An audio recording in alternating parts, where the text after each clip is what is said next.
Rian mengangguk perlahan, atau orang yang mencintainya. Suasana hening, hanya suara hujan di atap yang terdengar. Lala, kata Rian akhirnya, aku punya satu teori. Mungkin jiwa Nina masih bisa diselamatkan. Kalau kita bisa masuk ke dalam cermin bayangan itu sendiri, tapi itu berisiko. Kita mungkin tidak bisa kembali. Lala menggenggam serpihan cermin di tangannya. Pantulan Nina kini berdiri tepat di depan pohon besar berlumut. Aku tahu pohon itu, bisiknya. Itu pohon beringin tua di ujung bukit belakang desa. Dulu kami sering main di sana. Rian ikut melihat serpihan cermin itu dan matanya membelalak.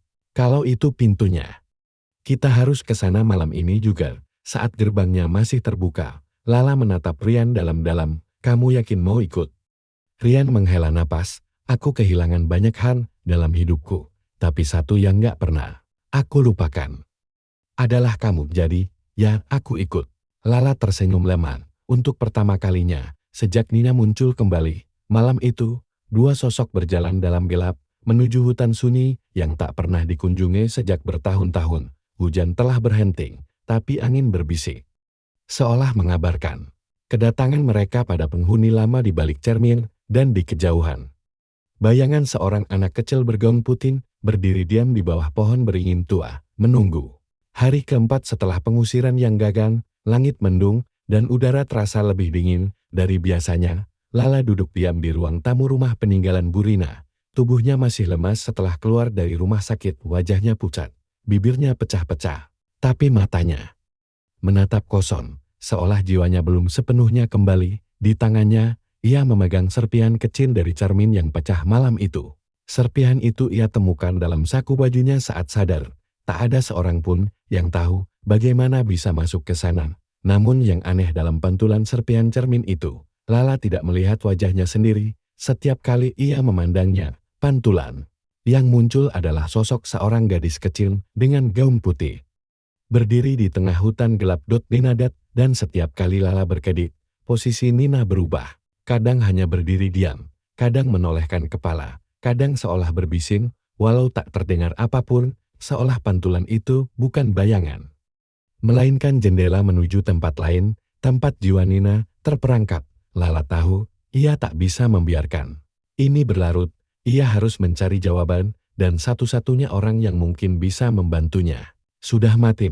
Tapi harapan datang dari arah tak terduga. Sore itu, saat hujan turun perlahan, seseorang mengetuk pintu. Lala membuka pintu dengan perlahan, dan menemukan seorang laki-laki berdiri di beranda, membawa sebuah ransel tua dan tubuh basah.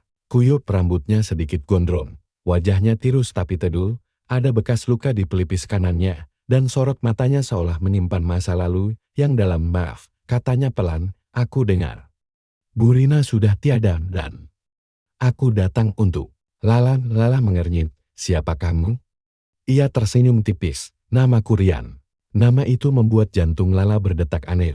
Ia mengenalnya, teman masa kecil, teman bermain dan belajar. Sebelum ia pindah ke kota bersama orang tuanya, tapi wajah itu terlalu dewasa sekarang, terlalu asing dan akrab dalam waktu yang sama. Kamu, Rian, bisik Lala. Ia mengangguk. Aku datang karena aku tahu sesuatu terjadi.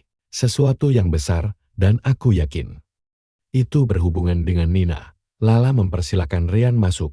Mereka duduk di meja makan, dan Lala menceritakan semua yang terjadi mulai dari kemunculan Nina, boneka Lili, hingga pengusiran yang gagal dan kematian Mbah Saminah. Rian mendengarkan dengan serius, tak sekalipun memotong. Ketika Lala selesai, ia membuka ranselnya dan mengeluarkan sebuah buku tua berdebu. Sampulnya dari kulit keras, dan terukir lambang seperti mata satu yang menangis. Aku menemukan ini di loteng rumah nenekku, ujar Rian. Nenek bilang ini milik orang yang dulu pernah tinggal di sini, seorang perempuan bernama Mawar. Lala memucat. Mawar? Itu nama yang ada di liontin Nina. Rian mengangguk. Aku yakin dia bukan orang biasa. Buku ini isinya bukan hanya mantra, tapi sejarah tentang pelayan bayangan, tentang anak-anak yang dibawa dari terang ke gelap. Lala membuka buku itu perlahan. Di dalamnya ada halaman penuh gambar aneh bayi yang diselimuti kabut hitam, pohon dengan mata, dan sosok perempuan berjubah merah yang memegang tangan anak kecil. Namun satu halaman membuat bulu kuduk Lala mereman. Gambar itu menunjukkan cermin, berdiri di tengah hutan dengan sosok anak kecil yang seolah mencoba keluar dari dalamnya, dan di bawah gambar itu tertulis dengan tinta maram, cermin, bayangan, tempat roh yang ditolak bumi dan langit. Sekali masuk, hanya bisa keluar dengan pengganti. Lala bergidik, Nina terperangkap di sana, dan dia butuh pengganti untuk bisa keluar. Rian menatapnya serius, dan kalau dia gagal mendapatkannya, dia akan mencoba menarik orang-orang terdekatnya satu persatu sampai ada yang cukup kuat untuk menggantikan tempatnya. Lala menelan ludah, aku